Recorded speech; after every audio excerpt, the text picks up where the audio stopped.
Everybody is speaking of the Advent, Jesus' soon return, in power, glory, and majesty, as a king and no longer as a carpenter's son, riding the white horse with a sickle in his hand, and not a donkey again, ready for the harvest and to take the ripe wheat with him. Christians are speaking of how this world will be burned, how death and heads will be thrown in the lake of fire, how the mountains will quake and every island be dismissed. The saints to sing alleluias as they be transformed in the twinkling of an eye, the graves to open and the bones to join to each other, flesh to gather and the veins to immediately make their networks, the wind from the four corners to bring the breath unto the unmoving bodies, and up in the air to meet their beloved ones. They are speaking of that millennial joy and laughter as the reunion will be jubilant.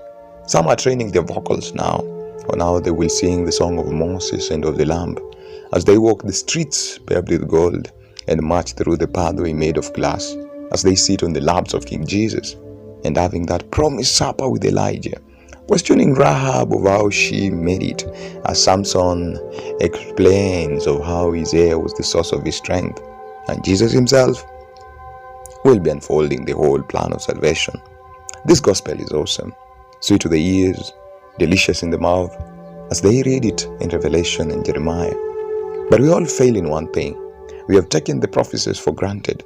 Our characters we fail to train. We love the lawgiver, but hate the law itself.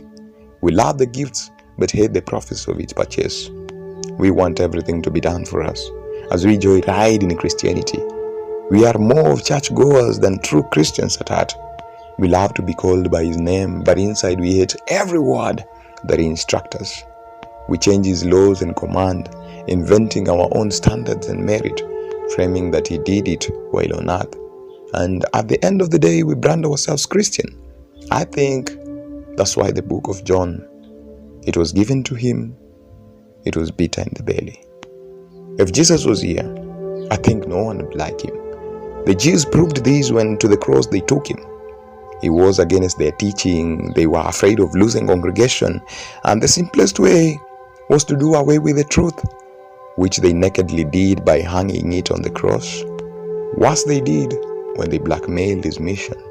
The leaders of religion, who were respected by all, who took all the sacred duties, and the scriptures were entrusted in their hands to teach the people of the heavenly kingdom, who spoke much of His first advent, were the same who spoke the first word of crucify Him. If this was the first advent, think of a second advent. Won't they deny Him the same?